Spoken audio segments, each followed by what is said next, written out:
Hey everyone, welcome to Law Prep Judiciary. My name is Paridhi Srivastava and I hope you all are doing good. So आज का हमारा topic है defamation under criminal law.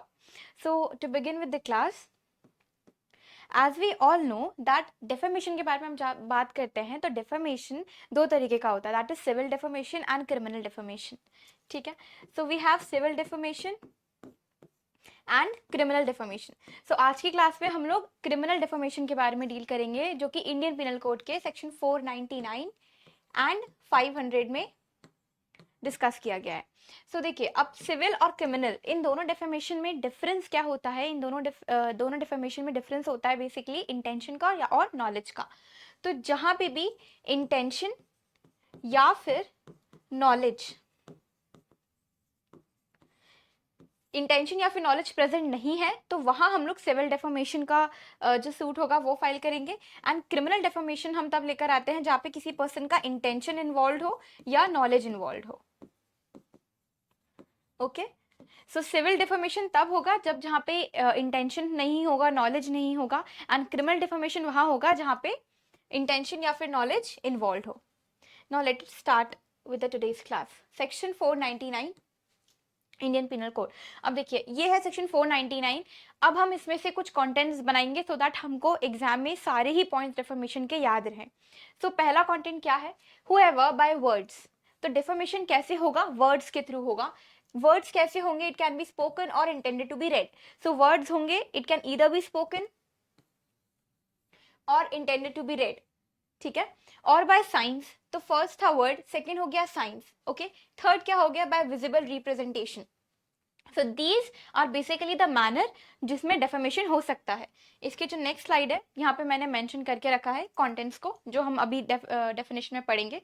सो manner क्या होगा, by word जो कि oral होंगे, written हो सकते हैं, साइंस और विजिबल रिप्रेजेंटेशन. ये हो गया हमारा फर्स्ट कंटेंट. सेकेंडली, मेक्स और पब्लिशेस. मतलब डेफॉर्मेशन कब होगा, ऐसा कोई स्टेटमेंट, ऐसा कोई इम्प्यूटेशन, कोई इंसान ऐसा कोई इम्प्यूटेशन करता है या फिर पब्लिश करता है. Any imputation regarding what, regarding or concerning any person intending. अब यहाँ पे उसका intention आया है, this is why we are dealing it under the Indian Penal Code, जो कि हम यहाँ पे intention देख रहे हैं. So उस person का intention क्या है, harm करना. Okay, intending to harm और knowing और having a reason to believe. तो यहाँ पे तीनों चीजें आई हैं, intention भी आया है as we can see, then secondly knowing, that means knowledge, and third reason to believe. तो यहाँ पे जो पर्सन इम्प्यूटेशन दे रहा है, डिफेम कर रहा है दूसरे पर्सन को, उसका या तो इंटेंशन है या उसकी नॉलेज है या उसको रीजन टू बिलीव है. Okay, reason to believe is again defined under the Indian penal code. So intending to harm, knowing or having a reason to believe that such imputation will harm. तो वो क्या करेगा, उसका statement, उसका imputation harm करेगा किसी second person की reputation को. Is said except in cases hereinafter excepted to defame that person. तो अगर कोई ऐसा पर्सन स्टेटमेंट देता है, इम्प्यूटेशन देता है विद द इंटेंशन और नॉलेज और reason to believe to harm what, the reputation of any person. We all know कि इंडियन पिनल कोड में जब हम इंजरी के बारे में बात करते हैं तो इंजरी भी डिफाइंड है. तो उसमें बॉडीली इंजरी होती है, मेंटल इंजरी होती है, प्रॉपर्टी पे अगर कोई इंजरी है तो वो होती है, और फोर्थ टाइप की जो इंजरी होती है वो रेप्यूटेशन है. सो जो फोर्थ टाइप की इंजरी है उसको हम यहाँ पे डेफॉर्मेशन में पढ़ते हैं. सो एक्सेप्ट इन केसेस, इसका मतलब ये है कि डेफॉर्मेशन के कुछ एक्सेप्शंस हैं. डेफॉर्मेशन के 10 एक्सेप्शंस हैं जो भी हम आज की क्लास में पढ़ेंगे. ओके, सो क्या क्या कंटेंट्स बन गए, इंटेंशन होना इंपॉर्टेंट है, या फिर नॉलेज हो, या फिर रीजन टू बिलीव हो. ओके, मेक्स और पब्लिश एनी इम्प्यूटेशन. तो किसी पर्सन का ऐसा इंटेंशन, नॉलेज या फिर रीजन टू बिलीव है. ऐसा पर्सन कोई इम्प्यूटेशन करता है या फिर पब्लिश करता है, किस इंटेंशन से, कि अनदर पर्सन की रेपुटेशन हार्म हो. और वो मैनर क्या लेगा, कोई वर्ड से कर सकता है, साइन से कर सकता है, या फिर विजिबल रिप्रेजेंटेशन से कर सकता है. नाउ अब डेफॉर्मेशन में 4 एक्सप्लेनेशंस भी हैं जो अब हम वन बाय वन डिस्कस करेंगे. सो फर्स्टली, जो फर्स्ट एक्सप्लेनेशन है वो बेसिकली डील करता है डेफॉर्मेशन ऑफ अ डिसीज्ड पर्सन. मतलब क्या किसी डेड पर्सन को भी आप डिफेम कर सकते हो. Now let's see what the explanation number 1 reads. It may amount to defamation to impute anything to a deceased person if the imputation would harm the reputation of that person if he was living and is intended to be hurtful to the feelings of his family or other near relatives. तो yes, देखिए जब हम civil defamation के बारे में बात करते हैं तो सिविल डेफेमेशन किसी भी डेड पर्सन का नहीं हो सकता। मतलब जो पर्सन डिसीज्ड है उसका सिविल डेफेमेशन में कोई भी सूट फाइल नहीं होगा, बट क्रिमिनल डेफेमेशन हमको ये अलाउ करता है। मतलब कि क्रिमिनल डिफॉर्मेशन में अगर किसी डिसीज्ड पर्सन के बारे में कोई चीज, कोई इम्प्यूटेशन दी गई है, तो वहां पे भी हम जो है केस फाइल कर सकते हैं, पर उसकी दो कंडीशंस फुलफिल होना इंपॉर्टेंट है। फर्स्ट कंडीशन ये है और ये सेकंड कंडीशन है। फर्स्ट कंडीशन क्या है कि जिस डिसीज पर्सन के बारे में हम बात कर रहे हैं, जिसका डिफेमेशन हुआ है, अगर वो जिंदा होता, अगर वो अलाइव होता, तो उसका डिफेमेशन होता।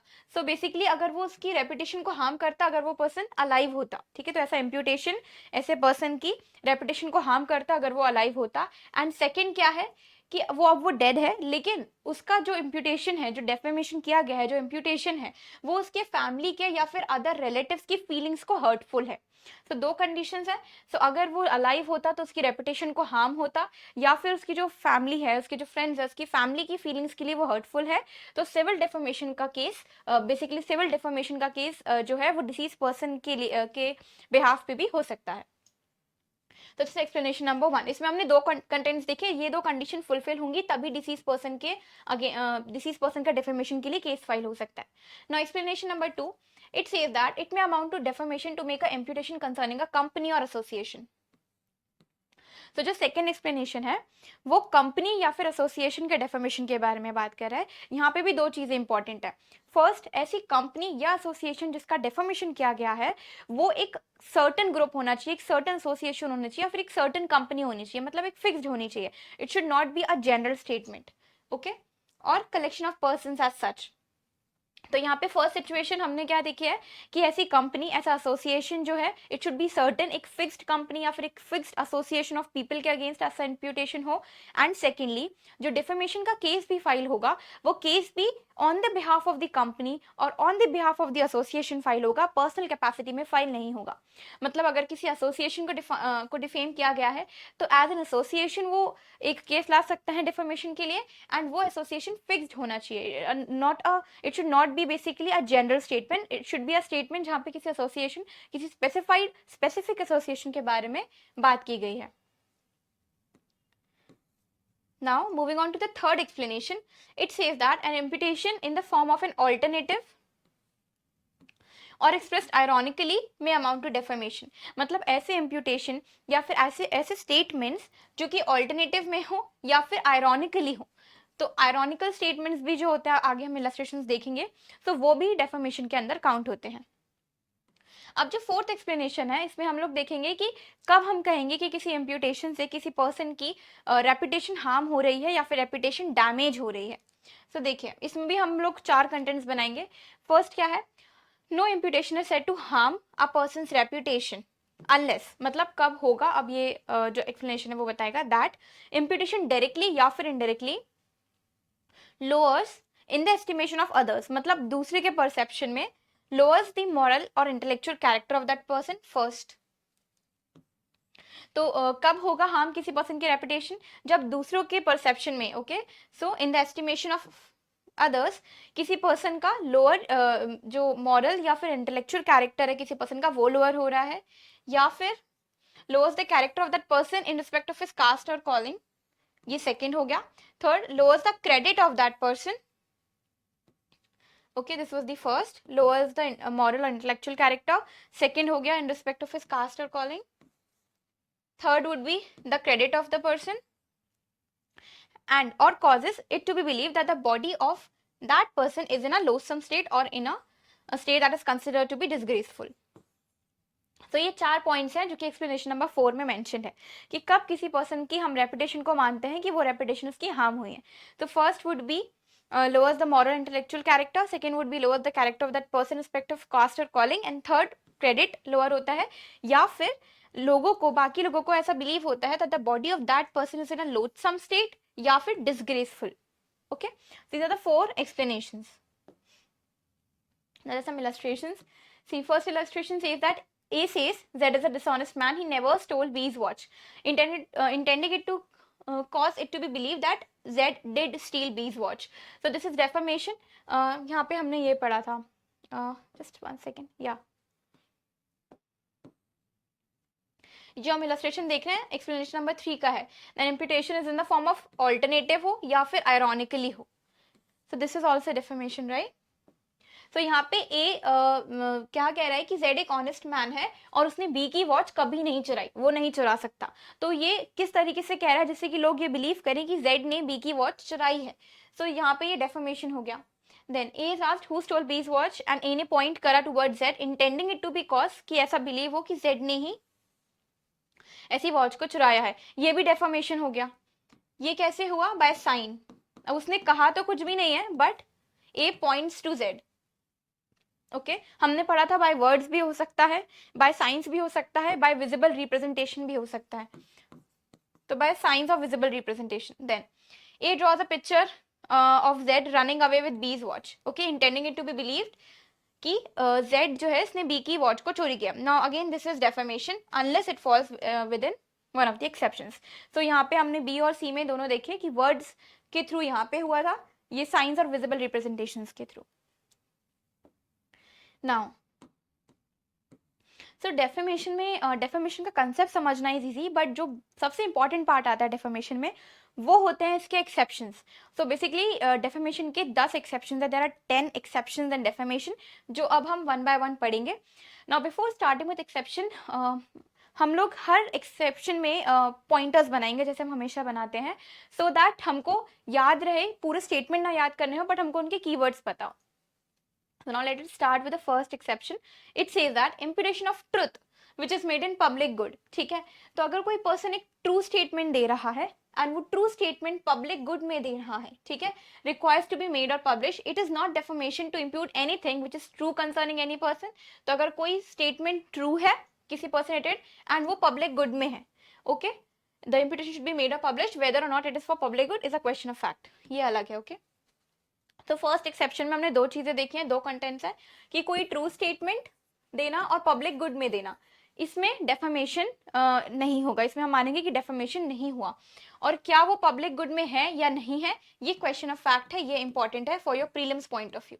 ठीक है, कि whether or not it is for public good or not, it's a question of fact. Now second exception क्या है? Okay, so just make a note there somewhere in your बैराक या फिर कॉपी में कि फर्स्ट एक्सेप्शन में हमको दो कीवर्ड्स याद करना है. First is truth and the second one is public good. Now second exception क्या है? Public conduct of public servant. Okay, so हमको ये चीज ध्यान रखना है कि अब यहाँ पे हम पब्लिक सर्वेंट के बारे में बात कर रहे हैं, किसी नॉर्मल पर्सन के बारे में बात नहीं कर रहे हैं. Okay, so it is not defamation to express in good faith. Okay, so exception में कई जगह ये वर्ड गुड फेथ आएगा. ओके, हम इसको भी नोट करेंगे. So good faith any opinion whatever respecting the conduct of a public servant in the discharge of his public functions or respecting his character that appears in the conduct, in that conduct. So basically अगर कोई भी person कोई statement देता है किसी public servant के बारे में, उसके पब्लिक मतलब बेसिकली किसी पब्लिक सर्वेंट ने कोई अपना पब्लिक कंडक्ट किया है, ठीक है, तो अगर कोई भी पर्सन गुड फेथ में कोई स्टेटमेंट दे रहा है रिगार्डिंग एनी पब्लिक सर्वेंट और उस पब्लिक सर्वेंट ने कोई पब्लिक कंडक्ट किया है, अपने पब्लिक फंक्शंस को फॉलो करे हैं या फिर उसके कैरेक्टर के बारे में और उसका वो कैरेक्टर उसके कंडक्ट में दिख रहा है, तो वो भी डेफेमेशन नहीं होगा. तो बेसिकली जब भी कोई पर्सन किसी भी पब्लिक सर्वेंट के कंडक्ट के बारे में बात करते हैं in relation to his duties या फिर in relation to his public functions, तो वो डेफेमेशन में नहीं आएगा. ओके, यहाँ पे good faith is important, so just remember that second exception में the word good faith is used. Now third exception देखिए, अब हम जो थर्ड एक्सेप्शन पढ़ने वाले हैं वो भी काफी कुछ जो एक्सेप्शन 2 है उससे सिमिलर है, but the difference is that second में हमने पब्लिक सर्वेंट के बारे में बात करी थी, हम यहाँ पे पब्लिक सर्वेंट के बारे में बात नहीं कर रहे हैं, हम यहाँ एनी पर्सन के बारे में बात कर रहे हैं. तो वहाँ पब्लिक सर्वेंट का पब्लिक कंडक्ट के ऊपर कोई स्टेटमेंट था, यहाँ पे एनी पर्सन का पब्लिक कंडक्ट के ऊपर स्टेटमेंट है. So let us see what it says. Conduct of any person touching any public question.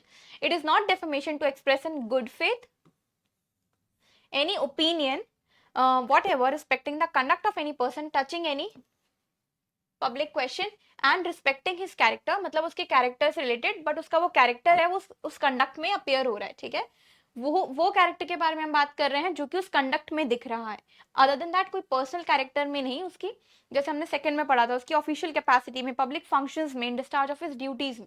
Okay, सो यहाँ पे अगर कोई भी पर्सन कोई इम्प्यूटेशन देता है किसी पर्सन के कंडक्ट के बारे में, कंडक्ट ऑफ एनी पर्सन, पर वो पर्सन क्या कर रहा है, किसी पब्लिक क्वेश्चन से डील कर रहा है यहाँ पे।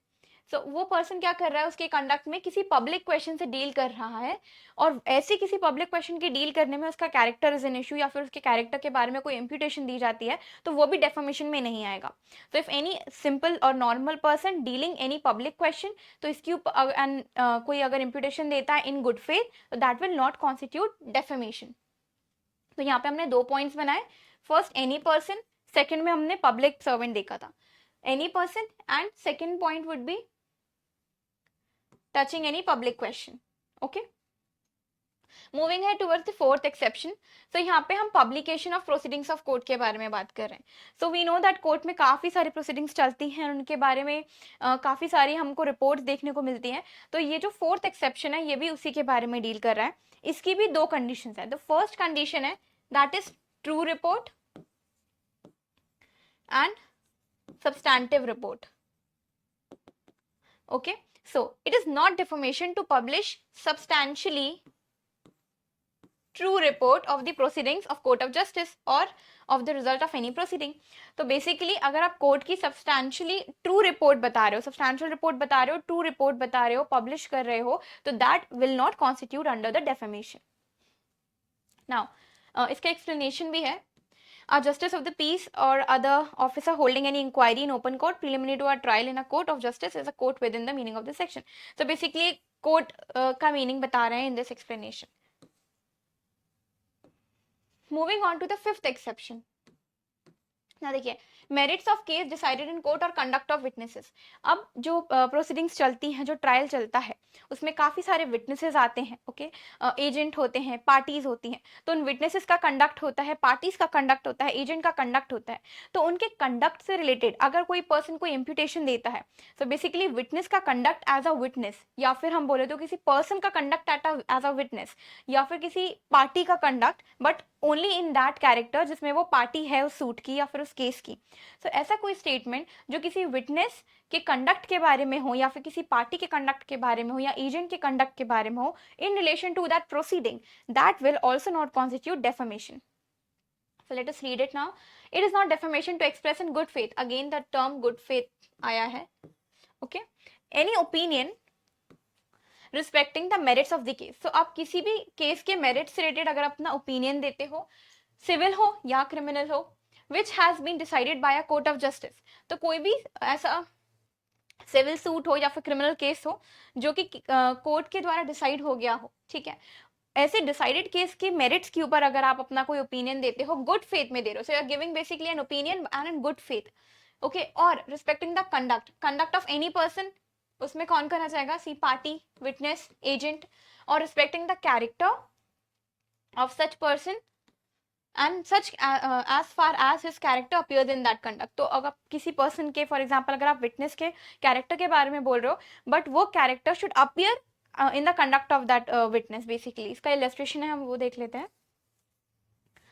Now A says, I think Z's evidence on the trial is so contradictory that he must be stupid or dishonest. तो A ने क्या बोला कि Z का एविडेंस ट्रायल पे इतना कॉन्ट्रडिक्टरी है that he must either be stupid or be dishonest. Now here A is within the exception if he says that good faith में. तो A को एक्सेप्शन कब मिल जाएगा और डेफेमेशन कब नहीं होगा, अगर A ऐसा स्टेटमेंट गुड फेथ में देता है एंड उसका जो ओपिनियन है जो वो एक्सप्रेस कर रहा है Z के कैरेक्टर के बारे में, वो कैरेक्टर अपीयर हो रहा है उसके कंडक्ट में एज अ विटनेस उसके कंडक्ट में ये कैरेक्टर अपीयर हो रहा है. ओके, तो यहाँ पे बेसिकली उसको डेफर्मेशन का एक्सेप्शन मिल गया क्योंकि वो उसने गुड फेथ में दिया था ये स्टेटमेंट, एंड वो जो ये कह रहा था कि उसका कॉन्ट्रडिक्टरी है, जो एविडेंस उसका इतना कॉन्ट्रडिक्टरी है, तो वो ऐसा होगा. तो यहाँ पे उसको डेफर्मेशन का जो डिफेंस है वो मिल गया. But if A says, I do not believe what Z asserted at the trial because I know him to be a man without veracity. तो बी वाले पॉइंट में क्या बोल रहा है ए, कि मुझे पता है कि जेड ने जो ट्रायल में बोला है वो झूठ है या फिर वो गलत है, या मैं उसको नहीं मानता क्योंकि वो पर्सन झूठ बोलता है, ठीक है। Him to be a man without veracity, वो जनरली झूठ बोलता है। तो इसमें और इसमें दोनों में क्या डिफरेंस है, यहाँ पे वो जेड के पर्सनल कैरेक्टर के बारे में बात कर रहा है, इसलिए यहाँ पे उसको डेफेमेशन का डिफरेंस नहीं मिलेगा, ओके। इस एक्सेप्शन में डेफेमेशन में नहीं आएगा, क्यों, क्योंकि वो यहाँ पे उसके पर्सनल कैरेक्टर के बारे में बात कर रहा है। ऑन दी अदर हैंड जब हम ए वाला देखते हैं, उसमें उसने जो चीज बात करी है वो उसके पर्सनल कैरेक्टर में ना जाके एज अ विटनेस उसके बारे में बात करी है। आई थिंक जेड्स evidence on that trial is so contradictory, okay. So in a जो एक्सेप्शन है डिफेंस का, वो जो डिफेमेशन का वो उसको मिल रहा है, एंड इन बी उसको ये डिफेंस नहीं मिल रहा है। Just a second, okay. तो फिफ्थ एक्सेप्शन में हमने क्या चीजें पॉइंट करी हैं, एक तो मेरिट्स ऑफ द केस के बारे में अगर कोई बात हो रही है, या फिर कंडक्ट के बारे में बात हो रही है, और कंडक्ट में कौन कौन आ जाएंगे, पार्टीज, विटनेस, एजेंट, ठीक है, या फिर इन्हीं के कैरेक्टर के बारे में बात हो रही है। तो any statement made regarding the merits of the case or the conduct of the parties, witness or agents or in respect to the character will not be defamation. Moving towards the sixth exception, now merits of public performance. देखिए, अब कोई भी person कोई book लिखता है या फिर कोई पर्सन कोई गाना गाता है और वो अपनी परफॉर्मेंस को पब्लिक में सबमिट करता है जजमेंट के लिए, तो अगेन ऐसा कोई भी इम्प्यूटेशन जो जनरल पब्लिक देगी उसकी परफॉर्मेंस से related, that will not be included in defamation. Now see, it is not defamation to express in good faith any opinion respecting the merits of any performance. तो किसी person ने कोई performance दी है उसके मेरिट्स के बारे में which its author has submitted to the judgment of the public. So किसी भी परफॉर्मेंस के मेरिट्स के बारे में, और वो परफॉर्मेंस को लोगों के जजमेंट में सबमिट की गई है और ऑथर ने ही करी है, और respecting the character of the author, ठीक है, या फिर उस ऑथर के कैरेक्टर के बारे में, but again the same sentence, character appears in such performance, okay. तो बेसिकली हम यहाँ पे क्या पॉइंट्स बनाएंगे कि जो performance at is, just a second, yeah, so merits of any performance and that is submitted for judgment of public, ठीक है, and again in good faith, so a performance may be substituted to the judgment of public expressly or by acts on the part of the author which imply such submission to judgment of the public। इसके हम illustration देख लेते हैं जिससे हमें clear हो जाएगा। For example, ए ने कोई बुक पब्लिश करी है, वो सबमिट करता है book to the judgment of public, ठीक है, और फिर उसके बाद अगर पब्लिक अपना कोई इम्प्यूटेशन देता है तो वो डेफेमेशन में आ जाएगा। देन फॉर एग्जाम्पल, ए ने कोई स्पीच दी है पब्लिक में एंड उसने सबमिट करी है वो speech to the judgment of public. Then कोई सिंगर है, एक्टर है, जिन्होंने पब्लिक स्टेज मतलब परफॉर्मेंस दी है, अगेन तो ही सबमिटिंग इज एक्टिंग और singing is judgment judgment of the public. Now, D, let us see D. A says of a book published by Z that Z's book is foolish. Z must be a weak man. Z's book is indecent. या फिर Z must be a man of impure mind. तो यहाँ पे A को exception मिल रहा है क्योंकि वो गुड फेथ में कह रहा है, और उसका जो ओपिनियन है, बेसिकली उसका जो ओपिनियन है जो वो एक्सप्रेस कर रहा है वो उसके बुक के रिलेशन में है, वो जो पब्लिक परफॉर्मेंस में उसने सबमिट करी अपनी बुक उससे रिलेटेड है, तो इसलिए यहाँ पे हम ए को एक्सेप्शन दे रहे हैं। बट अगर ए क्या बोलता है, that I am not surprised that Zed's book is foolish and indecent, for he is a man, he is a weak man and a libertine। तो यहाँ पे वो क्या बोल रहा है कि क्योंकि Z ऐसा है इसलिए उसने ऐसी बुक लिखी है, तो इसलिए यहाँ पे जो ई पॉइंट है यहाँ पे उसको हमको डेफर्मेशन का एक्सेप्शन में नहीं इंक्लूड करेंगे, क्योंकि यहाँ पे ए जो है वो जेड के पर्सनल कैरेक्टर के बारे में बात कर रहा है, और जो इस वाला इलस्ट्रेशन हमने देखा है यहाँ पे वो जेड के पर्सनल कैरेक्टर के बारे में बात नहीं कर रहा है, बट वो बुक के बारे में बात कर रहा है और वो बुक से कोई रेफरेंस ए के कैरेक्टर के बारे में ले रहा है। Okay, so this is the sixth exception. Moving ahead towards seventh exception, now censure. So censure passed in good faith by person having lawful authority over the another.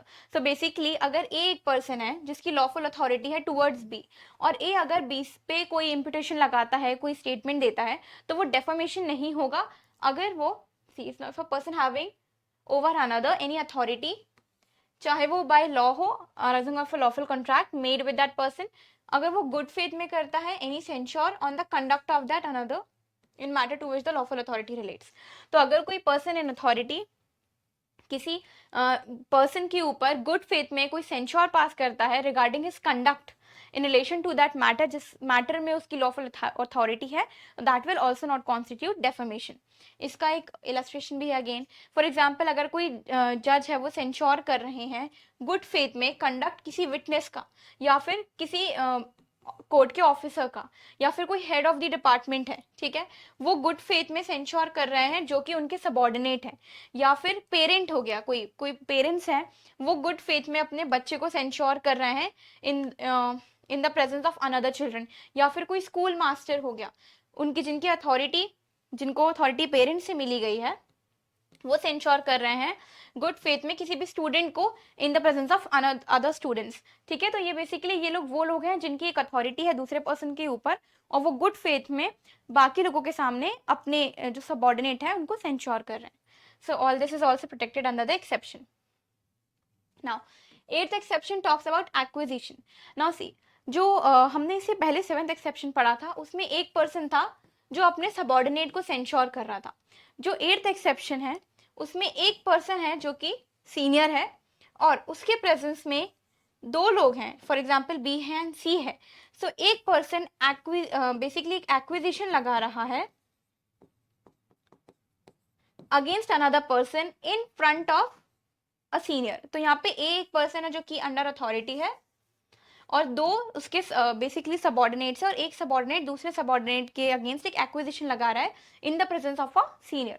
So acquisition preferred in good faith, again good faith to authorized person. So again it is not a defamation to prefer in good faith an acquisition against any person to any of those who are having lawful authority over that person with respect to the subject matter of acquisition, जो चीज मैंने अभी आपको explain करी। Now that's an illustration. For example, if A in good faith accuse करता है Z को before magistrate, just a second. Okay, so एक magistrate है और उसके मैजिस्ट्रेट के सामने ए गुड फेथ में okay, if A in good faith accuse Z before a magistrate, if A in good faith complains of the conduct of Z, okay, a servant to Z's master, if A in good faith complains of the conduct of Z and child to Z's father, A is within the exception. मतलब basically यहाँ पे एक authority है उसके सामने कोई one person second person के बारे में एक्विजिशन कर रहा है, that will also not constitute defamation. Now 9th exception. So imputation made in good faith again by person for protection of his interest या फिर another's interest. तो ये भी defamation नहीं होगा। कोई पर्सन कोई imputation देता है किसी पर्सन के कैरेक्टर के बारे में, प्रोवाइडेड कि वो जो imputation दे रहा है वो गुड फेथ में दे रहा है और या तो खुद के इंटरेस्ट को प्रोटेक्ट करने के लिए दे रहा है या फिर किसी और पर्सन के इंटरेस्ट को प्रोटेक्ट करने के लिए दे रहा है, या फिर वो पब्लिक गुड में दे रहा है। तो या तो वो अपना खुद का इंटरेस्ट प्रोटेक्ट कर रहा है या फिर वो किसी और पर्सन का इंटरेस्ट प्रोटेक्ट कर रहा है या फिर वो स्टेटमेंट पब्लिक गुड में दे रहा है, ठीक है। एक यहाँ पे इलस्ट्रेशन है, ए एक शॉपकीपर है, वो अपने बी को बोलता है जो कि उसके बिजनेस को मैनेज करता है कि तुम जेड को कोई भी चीज तब तक मत देना जब तक कि वो आपको पे ना करे, ठीक है, क्योंकि उसका ऐसा ओपिनियन है कि वो ऑनेस्ट नहीं है, वो पेमेंट नहीं करेगा। तो ए का यहाँ पे एक्सेप्शन के अंडर आ गया, क्यों? बिकॉज ए ने जो इम्पिटेशन करा है वो जेड को गुड फेथ में करा है अपना खुद का इंटरेस्ट प्रोटेक्ट करने के लिए। तो बेसिकली ए एक शॉपकीपर है, वो बी अपने मैनेजर को बोलता है कि जेड को कोई भी सामान नहीं देना जब तक कि वो पे ना करे, क्योंकि जेड यूजुअली पे नहीं करता है। तो ऐसा स्टेटमेंट ए के बिहाफ पे डेफेमेशन नहीं होगा, क्योंकि ए यहाँ पे अपने इंटरेस्ट को प्रोटेक्ट करने के लिए ऐसा स्टेटमेंट दे रहा है, ऐसा इम्पिटेशन कर रहा है। तो that is the 9th exception, imputation in good faith for the protection of his own interest. Now this is the 10th exception जो कि last exception है defamation का, and it says caution. So caution intended for good of person to whom conveyed of a public good. So it is not defamation to convey a caution. तो again यहाँ पे caution convey हो रहा है, good faith में हो रहा है to one person against another, ठीक है। So हम basically यहाँ पे caution दे रहे हैं, good faith में दे रहे हैं, provided such caution be intended for the good of the person or of some person जिसमें वो interested है या फिर पब्लिक गुड। तो अगर कोई एक पर्सन कॉशन देता है किसी दूसरे पर्सन को खुद का अगेन इंटरेस्ट प्रोटेक्ट करने का या फिर किसी अदर पर्सन का इंटरेस्ट प्रोटेक्ट करने का या फिर पब्लिक गुड में, so that will also not constitute defamation. So this is our last slide for today that talks about punishment for defamation. So जो हम punishment of defamation के बारे में बात करते हैं वो section 500 में दिया गया है और defamation की punishment says that whoever defames another shall be punished with simple imprisonment for a term which may extend to 2 years or with fine or with both. So defamation ki punishment would be 2 years or fine or both. So that's all for today. I hope you like the lecture. Keep watching. Thank you.